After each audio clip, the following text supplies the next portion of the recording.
This is the Stephen A. Smith Show podcast. I'm Stephen A. Coming at you live from Cleveland, Ohio, site of the NBA Finals, where last night the Golden State Warriors made what some would say was an improbable comeback. Most wouldn't call it improbable. 118-113, courtesy of an 11-0 run by the Golden State Warriors in the last 3 minutes and 10 seconds of the NBA Finals Game 3. I will get into all of that in just a couple of minutes or so. Allow me, however, to get a bit personal and veer left for the time being. I've obviously been gone for a little while, and as you all know, my mother passed away after a long, lengthy battle with cancer.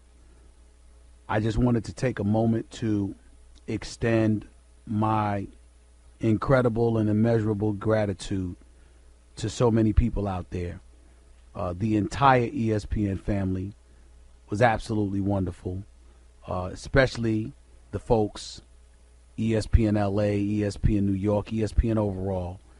Great bosses, best boss I've ever had in my life, my man Dave Roberts, Tim McCarthy, who runs ESPN New York, Scott McCarthy, who runs ESPN LA, the bosses from the Bob Igers of the world to the John Skippers of the world to the Connor Shells of the world to the Bill Wolfs of the world, to friends of mine like Galen Gordon, to the Chuck Solituros of the world and Dave Brofsky's, Michael Kay, Don LaGreca, my colleagues, my producers here, and Jonathan and Nuno and Kat.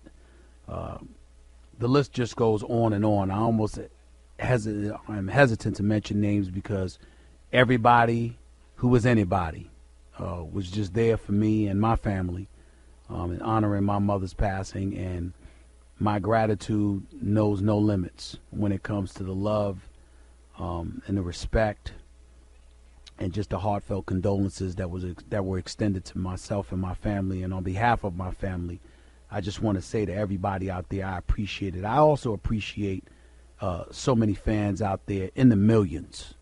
I didn't know I had that many fans, to be quite honest with you, but whether it was via social media on Twitter or Facebook, things in my emails, literally between emails, texts, messages, and phone calls, I literally had over 2,000 people personally reach out to me, and obviously millions on social media and beyond.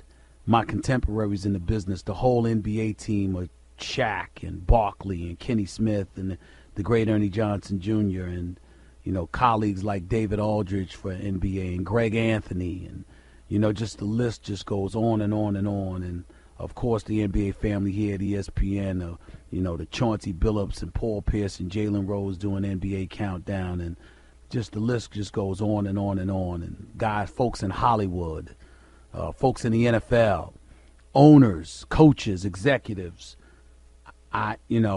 Hey, when you do what I do, you'd like to believe that you're respected. You sincerely doubt that you're loved.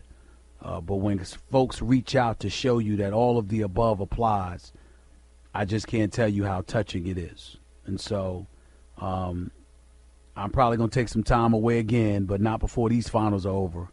My family told me to get back to work, told me to finish the job because obviously the NBA finals are here, reminded me that it's what my mama would have wanted. My sister Linda and Arlene and Abigail and Carmen told me that, and obviously my mother had 6 children. My brother passed away many years ago.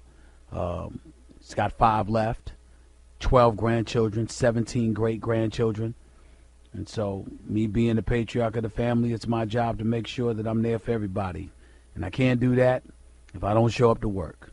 And more importantly, if these were athletes that were going through these things, we'd hope and expect them to go back to work, even though we'd understand that expectation is still there. And if it's there for them, it's got to be there for me.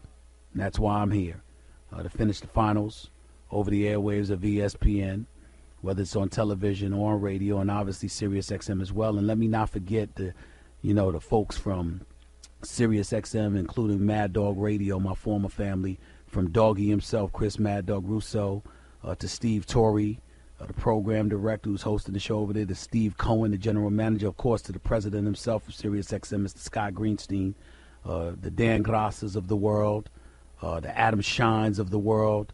The list just goes on and on. Again, I don't know what else to say. I know I'm supposed to be a talker. I'm supposed to find the words, as best I possibly can. But my sincere gratitude, heartfelt gratitude, and, my family, we could not have been more touched. We really, really, really could not have. Yes, my man Skip Bayless reached out to me. He made sure of it, along with his lovely wife Ernestine, their family to me. I love them dearly. Want to thank them as well. And Jamie Horowitz, the boss of FS1, who, we're competitors, I guess, but they're friends for life. And, what do you say? Even to some of the critics out there in the blogosphere, the core decency that they expressed, and I usually don't read all of that stuff, but I couldn't help it. You had awful announcing and the Bleacher Report and all of these other folks, and they took the time to extend gratitude and to be so kind and so nice and so humane. And it was one of the most humbling experiences of my life.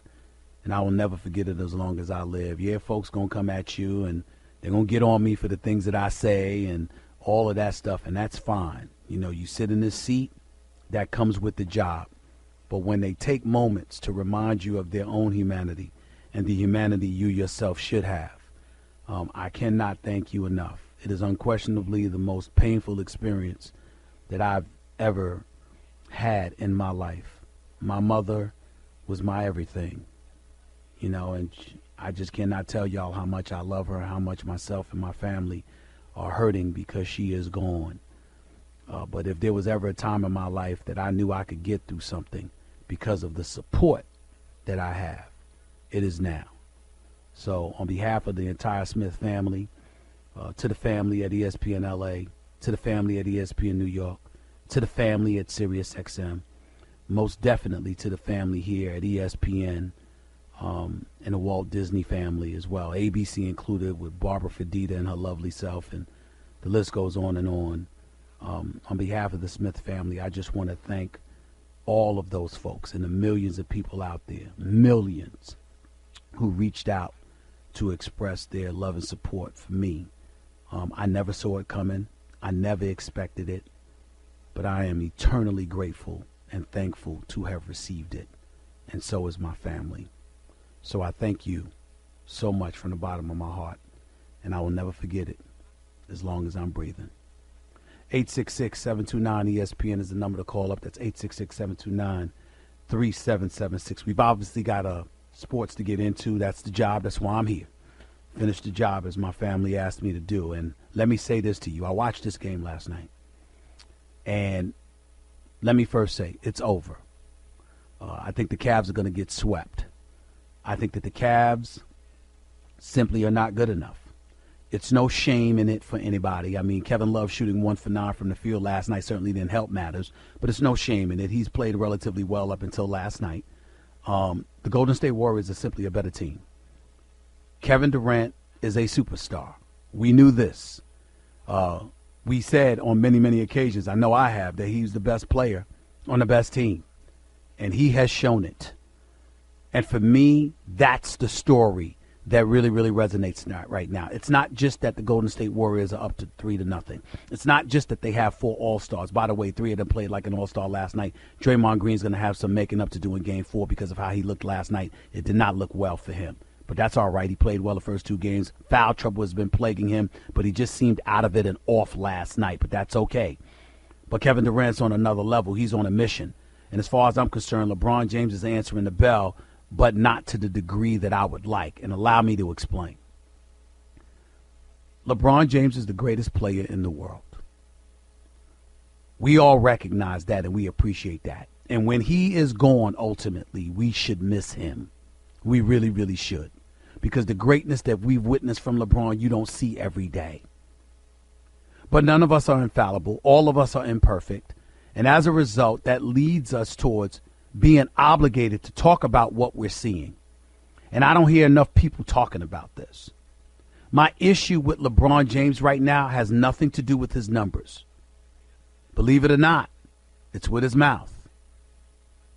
Kevin Durant started out this series basically letting the world know, I'm coming for the king. I'm coming for his crown. I'm coming for his stature and cachet.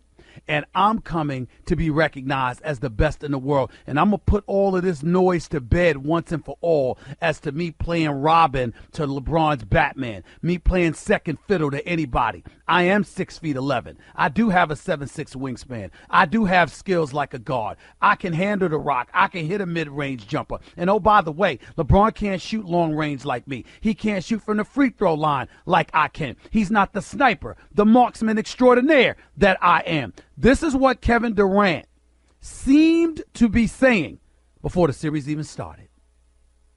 And as we now reflect on this series thus far, it's not officially over, but for all intent and purposes, it's over because nobody in NBA history has ever come back from an 0-3 deficit to capture a championship in the NBA. They did it in the NLCS in 2004 when the Red Sox came back on the New York Yankees. But other than that, it has never been done. So here we are, looking at LeBron James and the Cleveland Cavaliers, and I can't help but articulate for y'all what I noticed. Do y'all remember when the series, before the series even began, when the Boston Celtics had gotten waxed by the Cleveland Cavaliers in 5 games? Do y'all remember that? Do you remember when LeBron finally beat them? And they asked him about another Eastern Conference crown, and they asked him about going up against the Golden State Warriors. Do you remember what LeBron James said? Here's what he said. I don't even want to think about that right now. I don't even want to stress myself thinking about the Golden State Warriors. I want to enjoy this moment because that's too tough of a task for me to really contemplate and think about right now. It's too stressful. I ask you a simple yet probably rhetorical question. Can you tell me one champion you've ever heard sound like that? One. Take your time. I'll wait. It hasn't happened. You don't hear champions talk like that. Yes, you respect the competition. You recognize what you're up against. But you certainly don't come across as if you concede in defeat to the point where you can't even converse about them because they're too stressful to even think about. What kind of nonsense is that? Then we take it a step further. Just the other day, they're talking to LeBron being down 0-2 before last night's game. Did you hear what LeBron James said out of his mouth? Well, I'm doing fine. I'm paraphrasing. I'm doing fine. I'm averaging a triple-double. In other words, he's doing his job.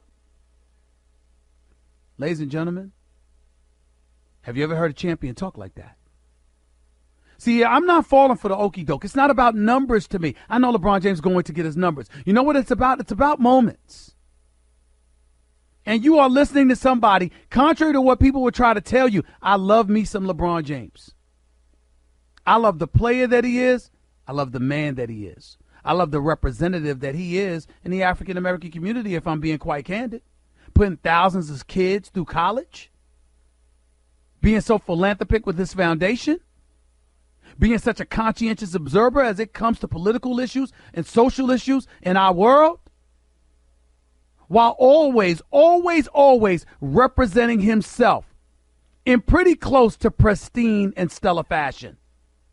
LeBron James is the epitome of an incredible role model. Somebody we should all be proud of. And the fact that somebody could be so trifling and so hateful to spray paint racial epithets on his gate in Brentwood, L.A., California, is something that should have alarmed us all and should remind us all none of us are safe in this day and age that we're living in right now. We've become more polarized, not galvanized and unified.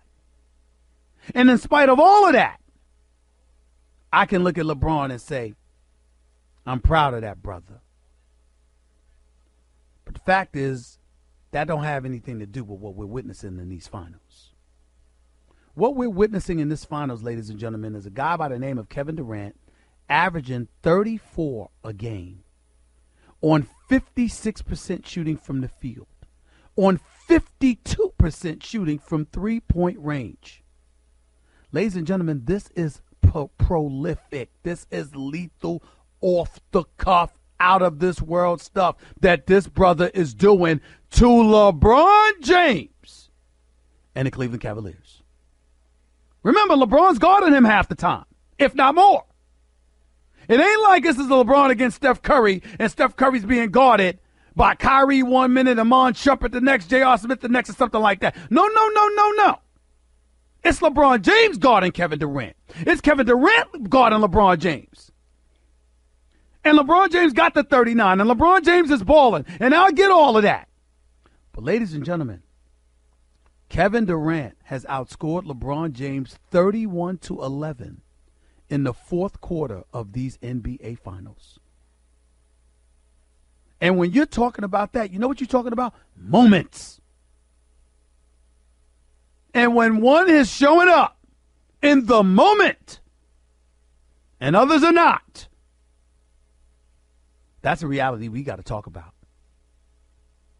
Because as much as I love and respect me some LeBron James, I have an obligation to point out that you don't get to hide behind numbers that analytic dudes will throw out to disguise what you're not doing. Yes, LeBron James is averaging a triple-double in these finals. Yes, he's been formidable in the first half. And maybe he's being worn down because Golden State is constantly pushing the ball up the floor, and Steve Kerr and Mike Brown and those boys are throwing a multitude of bodies at Golden State that Cleveland can't throw at Golden State. Or they're throwing bodies at Cleveland that Cleveland can't throw at Golden State. Fair enough. But you knew that coming into the series. Ladies and gentlemen, there's a changing of the guard that's taking place before our very eyes. And even though I'm not going to sit up there and tell you definitively that LeBron James is no longer the best player in the world, I will tell you this. If he gets swept tomorrow night, it might be time to start having that discussion. Because last time I checked, Kevin Durant plays defense too. And he appears to be just as, if not more efficient offensively than LeBron. You're listening to the Stephen A. Smith Show podcast. LeBron James is averaging 32 points on 55% shooting and 38.9% from three-point range. He's averaging a triple-double in this series, 32, 12, and 10. Throwing out numbers like that, you would think somebody is playing excellent basketball. How is Tim Legler feeling about the way he's played right now? I think LeBron James has been dominant and extraordinary for large stretches of games. I don't think he's taken matters into his hands enough in the fourth quarter.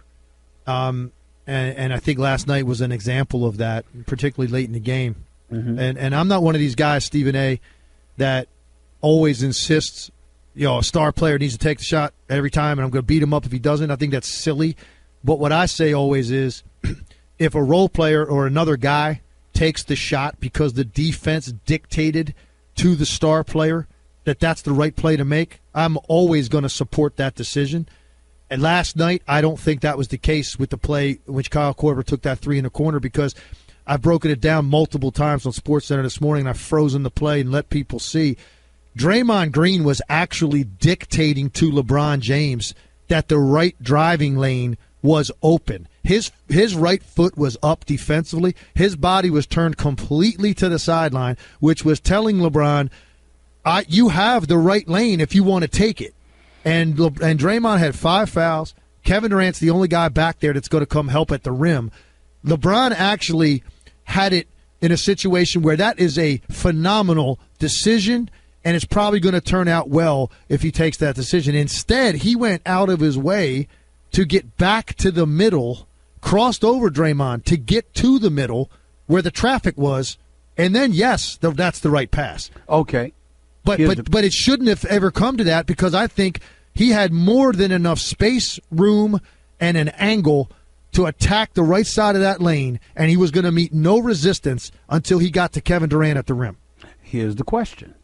Why do you think he did that? Well, I think for me, and I could be dead wrong, but I think there's always going to be a small percentage somewhere deep in LeBron James' mind that, number one, 2% say, am I even going to get the call? So there's a chance you go in there and you get contested and there's traffic maybe at the rim and you don't get the call. And the other thing is, what if I do get the call and now I've got to go make 2 really important free throws? After shooting a career worst 67% from the It has not been a this year. strong suit for him. Now, he shot him, I think, pretty well last night. I don't have the numbers in front of me, but I mean, the first half he was making free throws.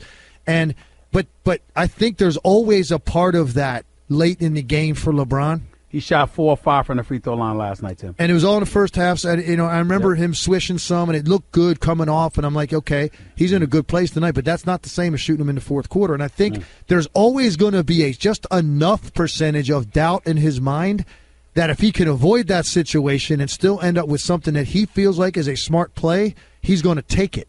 And I just felt like he went out of his way to avoid something that is probably, if I listed 10 offensive options for the Cleveland Cavaliers, the number one thing at the top of the list is LeBron James with an angle driving hard to his right hand, knowing he will not meet resistance until he's at the rim. That's number one on the list of Cavs options offensively that I would like to see. And it was there, and he chose not to take it. And he ended up making a play that he had to make because of where he took the ball. And Korver ends up with a semi-contested 3 in the corner, more than capable of making the shot. That's not the point here. The point is there was another option better 3-4 seconds before Kyle Korver got that basketball, and that was LeBron James beating Draymond Green off the dribble and going through the chest of Kevin Durant at the rim to ensure that you're taking matters into your own hands up by 2. Tim Legler right here with Stephen A. on ESPN Radio. So with all of that being said, let me take you to something, because psychologically, I mean, you can break down the X's and O's, but you also break things down psychologically. That's why I love talking basketball with you, Tim. LeBron James is on the record citing the Warriors' immense firepower. Prior to the series beginning, after beating Boston, he didn't even want to talk about the Warriors because it was too stressful to think about them. Then the other day before Game 3, he brings up his numbers and how he's averaging a triple-double, basically giving the impression, look, if we lost, I did my job. I'm uncomfortable with all of that because I don't hear champions talking like that. Am I wrong? No, you're not wrong. And actually, you're the first person that has brought up to me, and I don't even know if I've even seen it brought up anywhere. When he made that comment after they closed out Boston, I thought that was so strange. To say, I don't want to talk about them. It's one thing to say, look, man, we just closed out the East. Yep. I'm going to enjoy this tonight with my teammates. We're flying back to Cleveland.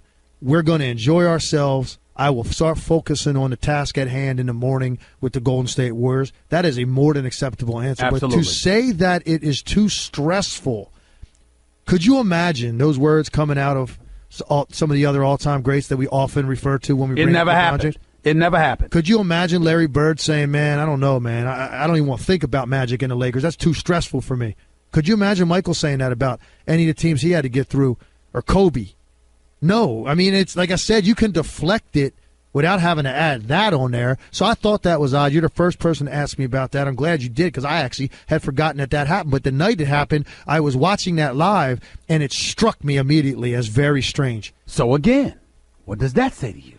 Well, I mean, I just think that there is something, look, that's not 100% certain. And then think about this now. Think about what I'm saying, because, and I think you agree with me, it sounds like, think about how scary it is that he is able to do what he does. If I'm telling you there may be even a small percentage, even if it's 2%, 3% of doubt in his mind, that he could end up with a resume that is that no one else can touch by the time he's done with what he will have accomplished on the court in terms of leading all-time leading scorer, 4 MVPs. Who knows, what the titles are going to end up. Doesn't look good right now because he's got to deal with this team for a while. But all of it combined, he'll be top 5 in assists when he's done. All of that stuff combined, and you say, and yet there's something slightly off in the deep recesses. And it comes out, and I think he's better served sometimes keeping that to himself, because it opens you up to as an athlete or as somebody covering him to wonder, like, what do you mean by that? Why is this stressing you out to think about playing them? Even if it is, you don't admit things like that. Tim Legler, is LeBron James the best player in this series, or is it Kevin Durant? I think it's Kevin Durant. I think Kevin Durant's been the best player in the series because of the magnitude of what he has done when they've needed it. And look, he's not going to necessarily. And I don't know. I don't have the numbers in front of me. Do you have? He's averaging 34 points, 10 rebounds, 6 assists on 56% shooting from the field, 52.4 from 3-point range. That's Durant. That's Durant. Yeah. I mean, come on, his numbers even stack up. Because I was wondering, I wasn't sure exactly where Durant's rebounding numbers were and whatnot. But come on, he's averaging 10 rebounds. KD's been and not only that. If you remember Game 2. He was elite level defensively in that game. Oh, by the way, LeBron James is averaging 5.7 turnovers. Kevin Durant, 2. Here's the thing that's kind of alarming in this series is this, and look at last night, a perfect example. Cleveland couldn't have done much more than they did. They still lost. And they're looking at this team across from them and they're saying, okay, Warriors just scored 250 points in 2 games and they turned the ball over 38 times. Okay, if they have normal ball security, normal for an NBA team, they probably dropped 145 in Game 2, and they probably dropped 130 to 135 last night. And yet here we are quibbling over a couple late possessions just to give them a chance to be in the series. Now, and the truth of the matter is Golden State is a much better team. Now let me say this. Mama Durant, Kevin Durant's mama, is on me hard because she don't like how I said the weakest move in NBA history, in sports history as far as I'm concerned, whatever. She's absolutely sweet to me. She's adorable. Please don't get me wrong. It's nothing malicious. But she let me know. She was looking at me last night. Ooh, one more victory, Stephen. Ooh, I'm going to come looking for you. And she ain't joking. She's going to get me good. But Tim Legler, I stand by what I said before. Kevin Durant, it was the weakest move. Here's why. He's proven it. This dude is doing what he's doing for a team that went 73-9 without him and lost in Game 7 of the NBA Finals. So how much credit do you give to Kevin Durant to joining an already well-oiled machine? I'm not talking about his greatness because we all know he was great before he ever arrived in Golden State. I'm talking about what we're seeing from the Golden State Warriors. How much credit does he deserve considering the well-oiled machine he joined? A ton. And you and I disagree on this point. Okay. When it went down, yes, my statement on it, and I'll say this about any guy in the same situation, is this. There's a competitive nature that guys like that should have, that they want to elevate the situation they're in to a place that they haven't been. And in that case, it was that organization which hadn't won a championship since the late 70s. Okay, he gave it 8 years. He almost did it last year, and he left and went and joined a team that actually knocked them out. So it was valid to question, the competitiveness. But here's the thing. At the end of the day, he is proving this, and I said it at the time, the one thing he can do to get people off his back about making this move is not only go to Golden State and lead them to a title, but be the best player on the floor in doing it, and he's doing that. And here's why I say that, Stephen A. He's showing you right now he can do things to defenses that Steph and Clay at times cannot. And they showed it last year because Cleveland got very physical with those two guys, and they're smaller guys. And when you are a smaller guy and a wing player and you start getting hit and bumped and forced out on the floor and made to play in traffic, there's only so much you can do to go over the top of guys. Durant goes over the top of great defense. So I don't know that Golden State wins another title without Kevin Durant. I don't know that happens. Well, let me say this to you.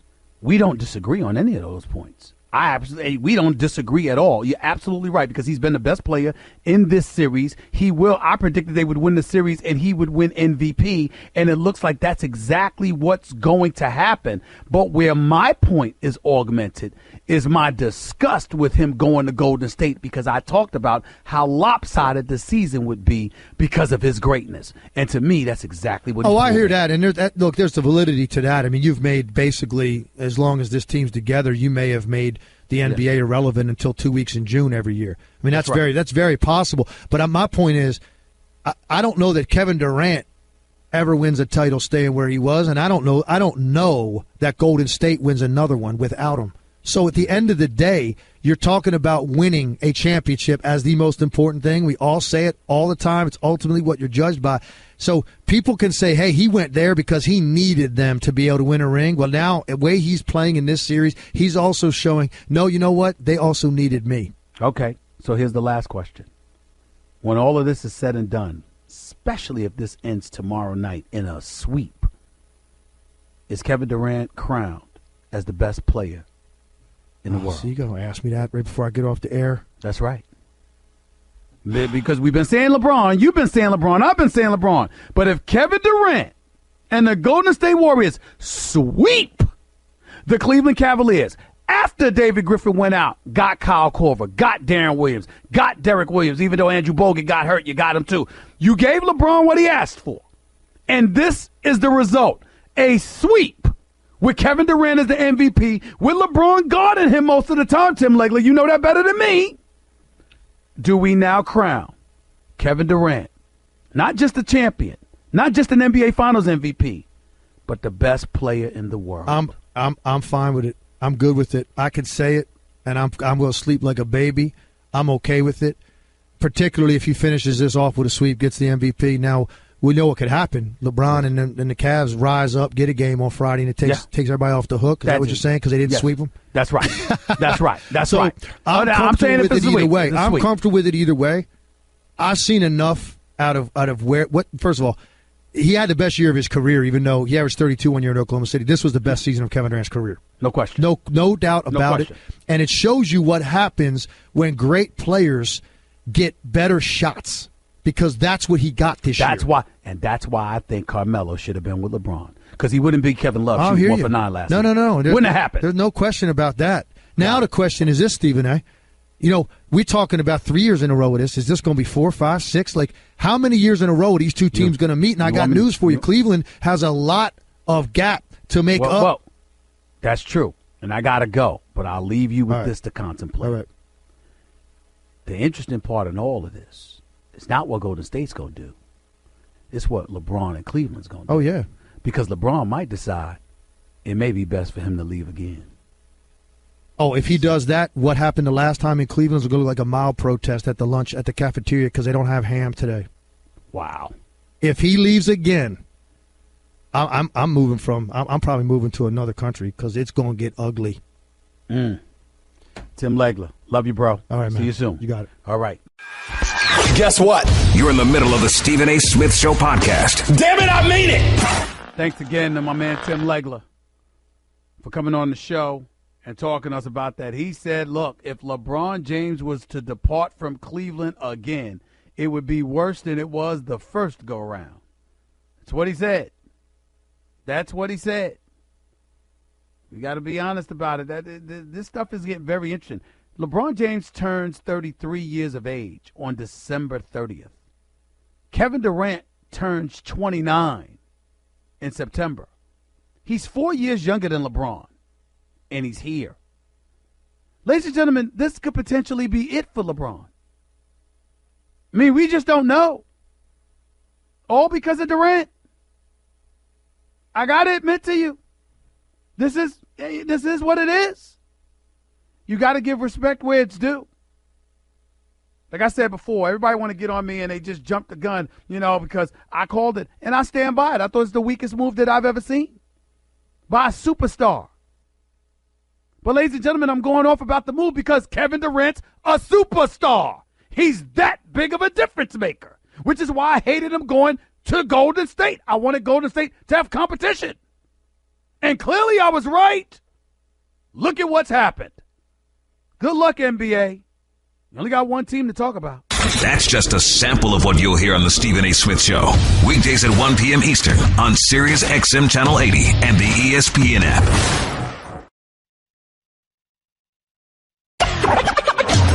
This is the Stephen A. Smith Show podcast. I'm Stephen A.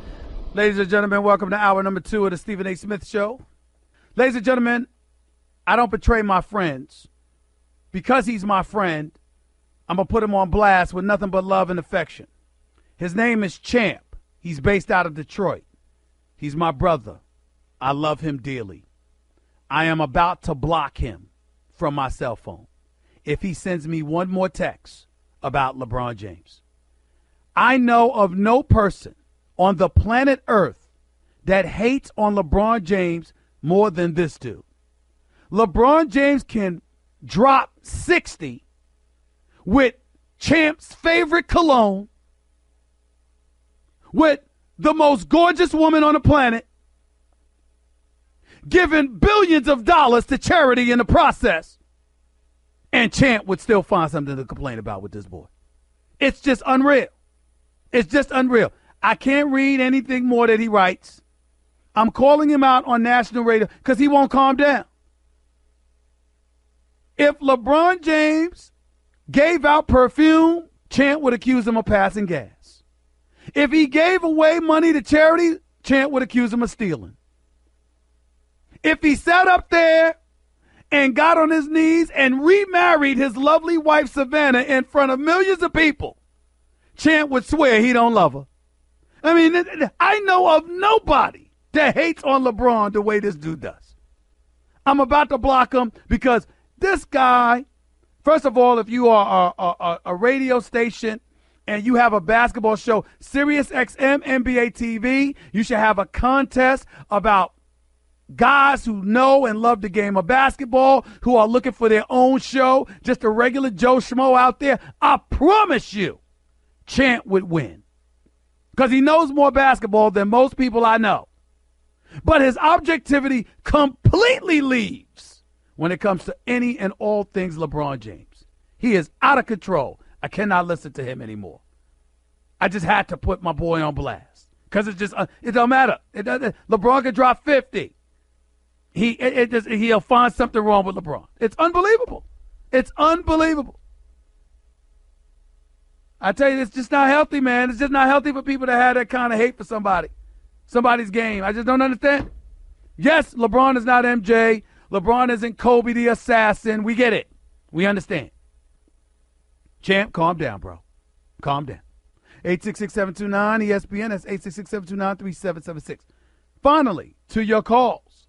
Let's go to Austin in New Jersey. You're live with Stephen A. What's up? Welcome back, Stephen A. We missed you. Thanks a lot, bro. I appreciate that. Go ahead. Two things. First of all, I think that, yes, Durant is definitely showing that he's putting a stamp on that he's coming for LeBron. He might actually be he's looking so much better than LeBron. And second of all, I want to say that I think at the end of the season, after Golden State beats Cleveland on Friday, I think in the offseason, Cleveland should trade Kevin Love for Paul George. Thank you very much. Well, listen, if you're the Indiana Pacers, why would you trade Paul George for Kevin Love? Why would you do that? Why would you give up Paul George for Kevin Love? Even though Paul George wants to leave, I got to hold on to him for dear life until I get equitable compensation. Kevin Love is not the answer to that. I'm not doing that. Sorry. Scott, you're live with Stephen A. on ESPN Radio. What's up, Scott? Hey, first of all, sorry for your loss and praying for your family, man. Thank you so much. I appreciate that, man. Go ahead, buddy. I want to talk about LeBron, and I think we are pretty much on the same level as LeBron. And I respect you being able to balance the criticism and the accolades given to LeBron, but it's a lot of people that are afraid, in my opinion, to criticize LeBron. LeBron last night, of course, LeBron is great. And LeBron played one of the best games. One of the games I've been wanting LeBron to see LeBron play in a while, where he didn't defer in the beginning. He attacked. And then in the end is where he comes up short in my book of being compared to the GOAT. It seems like he defers to the point to where he's afraid that the criticism is going to get stronger. I want to see what your point is on that. And then, two, what Legler said, if LeBron leaves Cleveland again, it better be to Europe and not another NBA team. Well, listen, I don't know. I mean, listen, I think Cleveland, even though Legler may be right, I think Cleveland has a lot of nerves. You haven't won a championship in 52 years, and LeBron comes back home and delivers on a promise that he made to you while taking you to 3 straight NBA Finals. He owes the city of Cleveland nothing. They owe him everything. A matter of fact, if LeBron left this time around, they should allow him to leave and give him the love and respect that he deserves, because the fact is he has more than fulfilled his promise to this city. And I'm sitting here in Cleveland, and I'm telling you that's exactly what he has done. LeBron James doesn't owe this city anything. Let's be clear about that. If anything, they owe him a strong level of gratitude. He came back, and not only came back, he delivered. He could have chilled in South Beach until his prime was beyond him. He could have chilled in South Beach and found a way to win more, whatever the case may be. He came home. Now he had Kyrie, and he was going to get love, and that's fine. But he still came home. He didn't have to do that. There were other options. But this city was devoid of a championship in any sport since Jim Brown in 1964, and LeBron James delivered. He doesn't owe the city of Cleveland anything. Now, to get to the first point, I do agree with you, however, Scott, that he does seem to be hedging his bets a little bit. I don't like talk about how I'm averaging a triple-double or I'm doing all that I can. It seems like you're throwing other people to the wolves instead of yourself when Kevin Durant is giving it to you. Kevin Durant is averaging 34 points, 10 rebounds, 6 assists on 56% shooting from the field and 52.4% from three-point range. Kevin Durant is doing this on LeBron James. That's your man that's doing that. And so you talking about what your numbers are. Look, I'm not going to play that analytical game with LeBron where you're going to put up numbers and history's going to show your stats. If you're going to bring up all those numbers, bring up the fact that you will now have 5 NBA losses on your resume, NBA championship losses on your resume. Bring up the fact that your record will be 17-27 in the NBA Finals. That's a worse record than Michael Jordan. It's a worse record than Kobe Bryant. It's a worse record than Larry Bird. It's a worse record than Magic Johnson and Kareem Abdul-Jabbar. That's a fact. So if you're going to bring up numbers, bring up all of those numbers too. Otherwise, just let your game speak for itself. Don't be talking to us about what numbers we should be looking at. We will decide that. You show up when it counts, and don't get outscored 31-11 in the fourth quarter of 3 NBA Finals games against Kevin Durant or by Kevin Durant. I love LeBron. I'm going to miss him when he's gone. This man is a treasure to the NBA on so many levels. But he ain't perfect. And it's not a crime for us to point out imperfections while we're watching you against greatness, because that's how greatness is measured. Anybody could be the tall dude and the big man in the little man's contest. The question is, when you're surrounded by greatness and there's others who can look you eye to eye in terms of that greatness, who rises above the rest? And if you're not doing that, we have a right to point that out without being considered negative. That's how greatness is measured. LeBron and KD is great. But KD's showing up when it counts. And I got to give that respect where it's due. You're listening to the Stephen A. Smith Show podcast. Stephen A. Smith back in the house right here on ESPN Radio, at least until the NBA Finals expired. I anticipated that would be at least another week and a half. Looks like it might be tomorrow night. I mean, sweep in effect. That's what it's looking like right now in Cleveland, Ohio. Site of Game 4 tomorrow night at Quicken Loans Arena in Cleveland, Ohio, where I am, yours truly, here and tomorrow. Stephen A. Smith Show, ESPN Radio, 866-729-ESPN. That's 866-729-3776. Back to the phones we go. Quasi in Oakland, you're live with Stephen A. What's going on, my brother? How are you? What's going on, Stephen A., man? I just want to send my condolences out to you and your family, man. I lost my mom cancer 15 years ago, man. It's a hard thing, man. But I just tell you, man, just take it day by day. When you feel like crying, cry, man, and keep smiling. Your mama did a good job, man. Thanks a lot, my brother. I really appreciate you saying that, man. I really appreciate it. I got a quick question. I think it's going to go over, but I got a question about the offseason. Do you see, like, other veterans, like, you know, who made enough money to want to come and take, like, what is it, like the mid-level exception or the veteran exception to come play for the Warriors to get rings? Do you see that happening? You know what? It's possible, but here's the issue. This is the difference between what Oakland had and what LeBron had, okay? In Oakland, you got guys that are going to shoot the ball. So there's like a perfect example is a Matt Barnes. Matt Barnes can play. Matt Barnes is not a scrub, but he's getting no time since Durant returned from the injury because you don't need him. See, with LeBron, guys were going to play, and they were going to get to shoot because LeBron James His strength is distributing and making others around him better. Not really making others around him better per se, but distributing the basketball, making the right play, getting others involved. Yeah, Kevin Durant, Klay Thompson, Steph Curry, they're going to take a vast majority of the shots. Yeah, you ain't going to shoot the ball too much without them. That's the difference. Do you think that Kevin Durant is making it seem like this is more of an indictment against Russell Westbrook about how easy he gets the ball versus Russell Westbrook just going? Well, I think he did. I think he did that all year long. By going to Golden State and leaving Russell Westbrook to hang and deal with the fallout from that himself. But these finals have not been about that at all. These finals have been about Kevin Durant putting the world on notice. He believes he is better than LeBron. He is coming for that crown. And he's going to take it, not just the crown of a championship, but the crown as the best player in the world. He got tired of hearing all of that about LeBron. And this is what he's doing right now. He's putting on a show, bro. He's putting on a show. Man, you know how, like, when you see we know a good player play for another team, yep, and you might see a game here and there, but when you see them all, because I'm out here, and I never knew Durant could play like this, man. Oh, I knew that. Why you think I was mad? Quasi, let me tell you something. Y'all out there in Oakland, right? Now, see, this is what people don't realize about me. Y'all get on me all the time, but y'all got nothing but love for me, and the feeling's mutual. You know how much love I got for y'all because y'all real. You see what I'm saying? Yep. And what did I say from day one? I had a problem, and I will religiously have a problem with Kevin Durant going to Golden State because of his greatness. If he was some average player or worse, I would not have cared. It's the fact that a 73-9 team who went all the way to Game 7 of the NBA Finals gets the second best player on the planet. I don't think it's fair.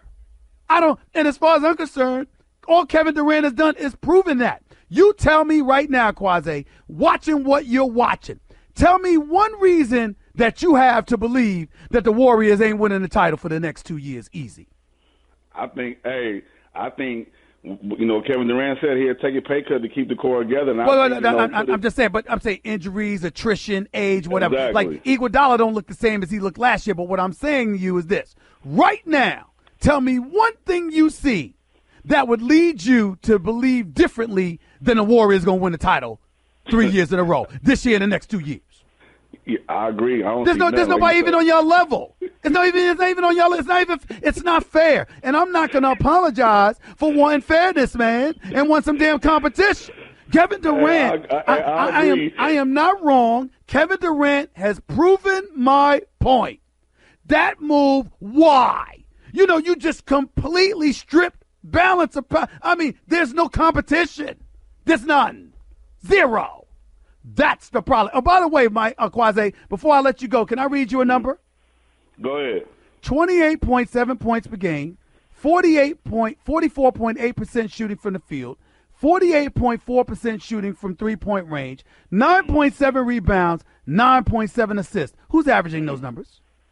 Kevin Durant. No, he isn't. Who is that? That's Steph Curry. Wow. And we're not even talking about him. Oh, that's illegal.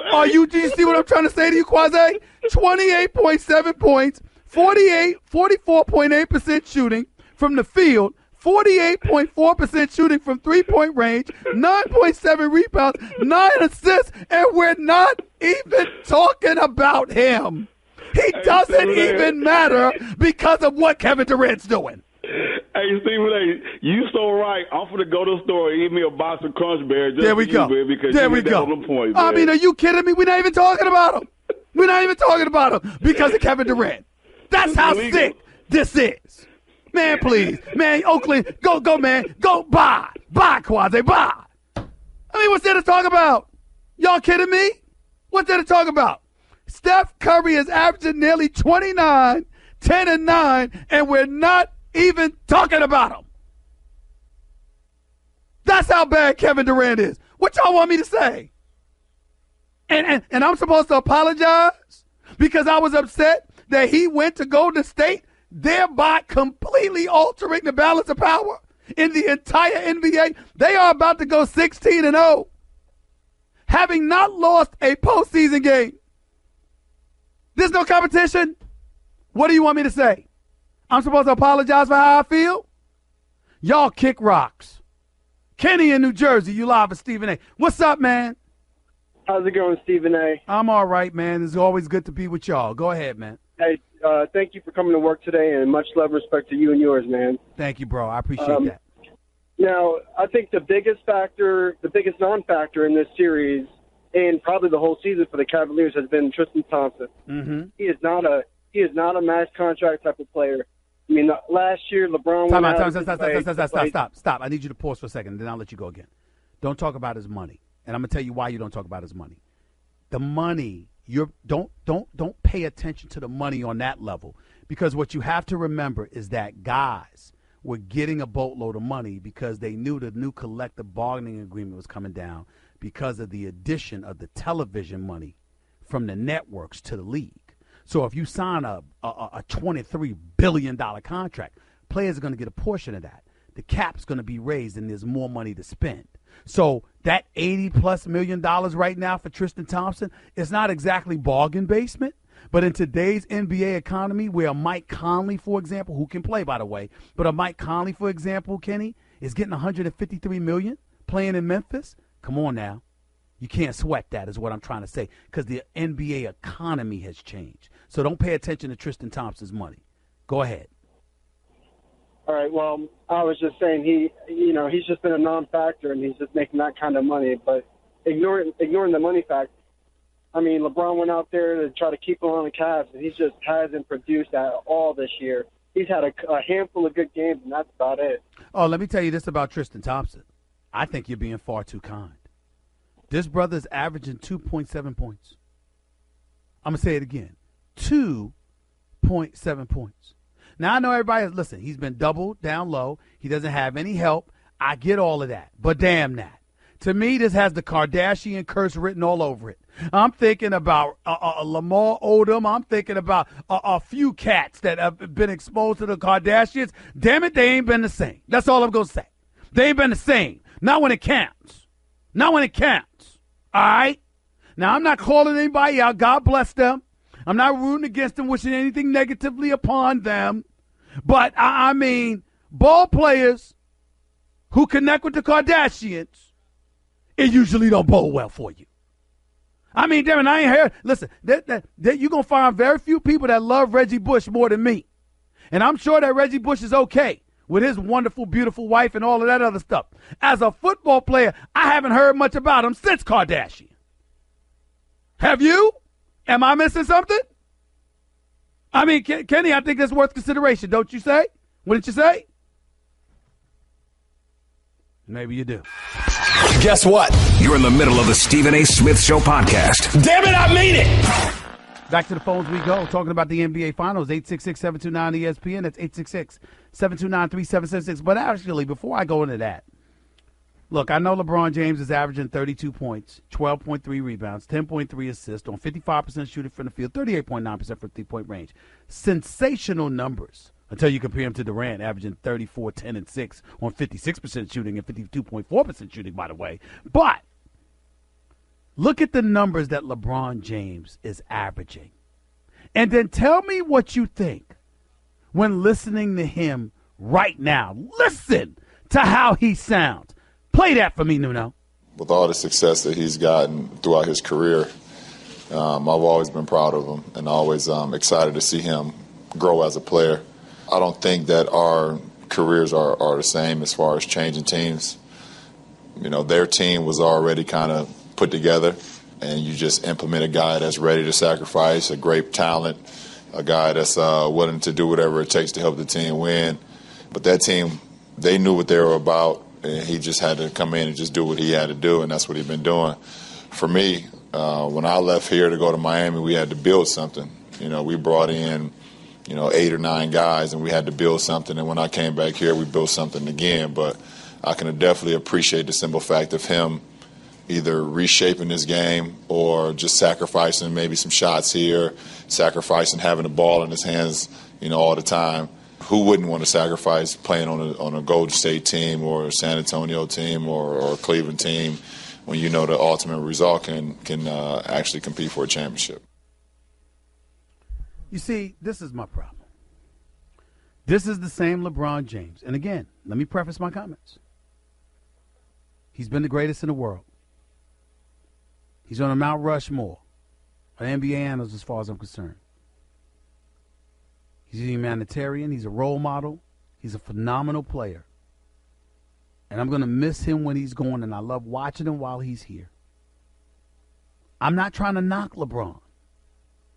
I'm not even knocking his performance because there's nothing to knock.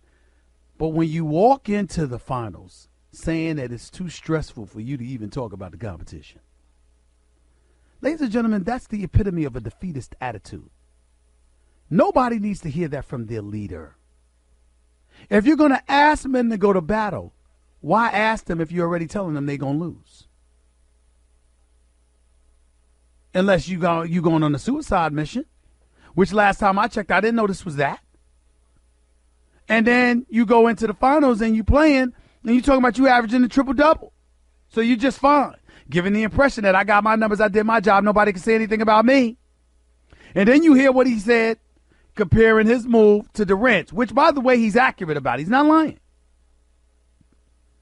But you say all of that. And here's the part that isn't so accurate. Kevin Durant sacrificed, really. So let's see. You're on Oklahoma City, now you're on Golden State. You were playing with Russell Westbrook, now you're playing with Steph Curry and Klay Thompson. You went from Oklahoma City, now you're living in the Bay Area. And oh, by the way, career-wise, you've averaged 37.4 minutes per game. This year, you averaged 4 minutes less, 33.4. That's a sacrifice. I think that's a privilege. You get more doing less. By the way, you averaged 16 or shot 16 and a half times per game this year. Your career average is 18.9. So you've sacrificed 2.5 shots a game. Wow. What are you talking about? What are you talking about? Your career 27-point per game scorer. This year you average 25. What sacrifice is LeBron talking about? Maybe it's just me. Maybe I'm just missing something. Mike in Denver. Big Baby, you're live with Stephen A. on ESPN Radio. How are you? How's your brother, my man? Man, he's doing fine, but he had a setback. But most important, man, sorry for your loss, man. And he said he's praying for you like I'm doing, man. We really miss you, man. Want you to just keep your head up, man, and keep doing your thing. We all love you. Thank you, bro. Love you back, man. I appreciate that. Go ahead. Hey, man, like we've been talking about this, waiting for it to come. Like I said, man, Kevin Durant on a mission, and he did what he supposed to do, and he did another thing that I know you're glad that he did. Like you kept saying, he just can't ride the coattail of Steph. He had to be the one to do it. And last night, he seized the moment last night. Listen, man, I got to tell you something right now. He's doing what I said he's got to do to be recognized as a champion. He's the second best player on the planet, and as far as I'm concerned, might be the first when all of this is said and done. And the bottom line is he has delivered. He has stepped up. He's handled his business. But, Mike, it's just made my point. All year long, I've been griping and complaining that I can't believe he made the move to Golden State because I'm about the competition. And he's shredded that, and look what he's doing. It ain't even fair, man. It ain't even fair. I mean, you called it right, and you called it right. You right most of the time. I mean, that's what I like about you. You ain't scared to voice what you think. And, man, yeah, you called it right. You know, and like I say, it's just amazing, though, how, like you said, the role LeBron taking now. Hey, man, you a champion. You best player in the world. To me, you know what I'm saying, I'm going with KD now, but he's always been close to him. But, man, stop coming up with them talks you talk. Just don't say nothing. Yeah, I mean, how you going to go into the finals and go, I can't talk about Golden State. They too stressful. Exactly. What the hell is that? And then last night with that, I ain't never seen no firepower like this in my career. Come on, man. Oh, my goodness. Can you imagine Jordan or Kobe Bryant on the podium saying stuff like that, man? We'll think the world coming to an end. Wow. Appreciate you, man. Thanks a lot, bro. I love you, man. Same here, bro. Talk to you later. Rob in the Bronx, you're live with Stephen A. What's up, Rob?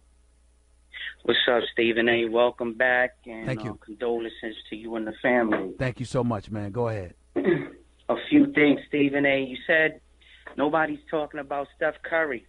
I can't understand how 6'2" Steph Curry is getting 9 rebounds, and 3 of them are offensive rebounds. That's a good point. That's a good point. Rebounds like crazy. That's a good point, man. Number two, I don't understand how Cleveland, up in the fourth quarter, about 7, 8 points, 3 minutes left. Shot clock management. How you chucking up threes with 17 seconds left on the clock? I don't understand that. You should be driving in. Whoa. Wait a minute. Kyrie Irving hit 13 of 16 shots and scored 26 points from the paint. Yeah, Kyrie stepped up. Here's my question. How the hell you see that if you LeBron James and you ain't attacking the paint? Exactly. Everyone should have been slow it. driving in. I think Cleveland's only shot is to slow it down. You can't run with these boys. You got to slow this down, man. Absolutely. That's what I think they need to do. Another thing, Steve, should Golden State come in and sweep tomorrow, Kevin Durant's the king. But forget what we say as fans, analysts, and forget what LeBron James even says in front of the cameras. If LeBron James is home and he has this conversation with himself about being the GOAT, here's the perfect time to be the GOAT.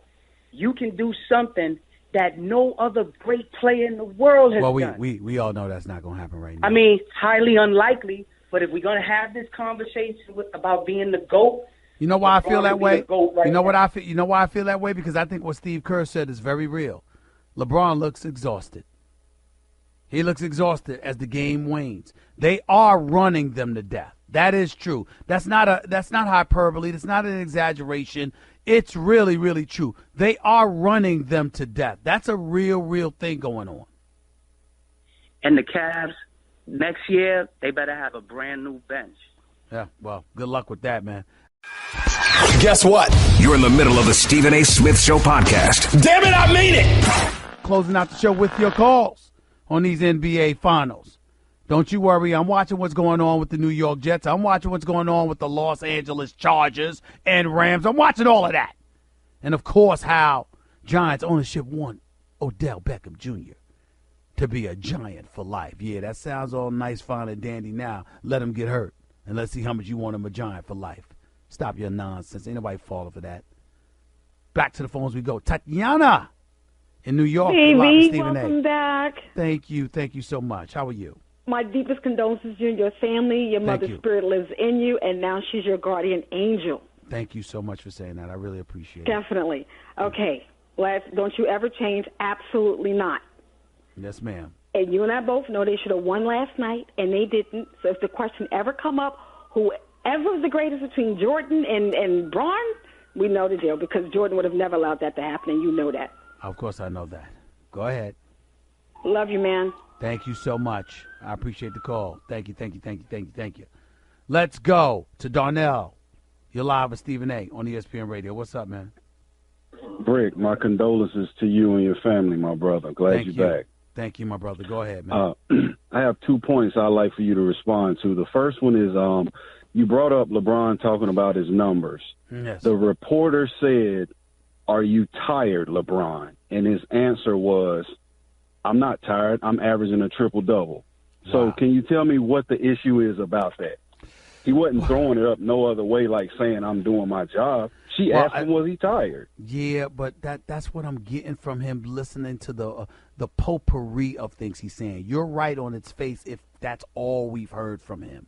But going into the series, it's almost like he's been setting us up to say, well, look, man, look at what I'm going up against. Look at all that I got to do. Those kind of things, as opposed to treating it like, the figurative warfare, meaning the world of sports, that it is. That's what I know he's performing. But also we have to take into account, Darnell, that LeBron is the kind of dude that has leaned on his numbers on many, many occasions in the past. He's going to put up his numbers now.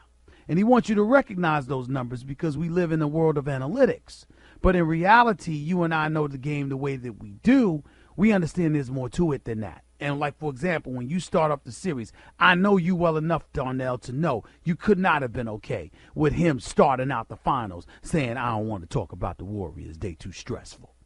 No, he could have worded it differently. He could have said, I'd like to enjoy this moment with D. Will and others. All right, start right there, because I never challenge you on stuff like this, but I will right now. You acknowledge that he could have said it differently. That's easy. Now I want to give you the floor real quick to tell me why you think he did that. I don't think it's because of what these people are saying he's having something to lean back on, man. I look at him as a competitor. Earlier you were saying what champion would say that. I mean, he said some of the stuff that he said. Yeah, but I'm not saying it to imply that he's not a champion. I'm not saying it to say that he's not competing. I would never accuse LeBron James of that. I'm saying it to say you know better than that. You know better than saying something like that. You're too smart for that. You're too intelligent for that. You're too calculating for that. You know better. And you know that you can't do that, and that's not going to fly. You know that if you LeBron James. And you even have to admit that, Darnell. He knows better than that. Okay, quickly, let me get my second point. I know Sure. you got to go. Sure. Tim Legler said earlier he went out of his way to avoid going to the free throw line is what he might have thought.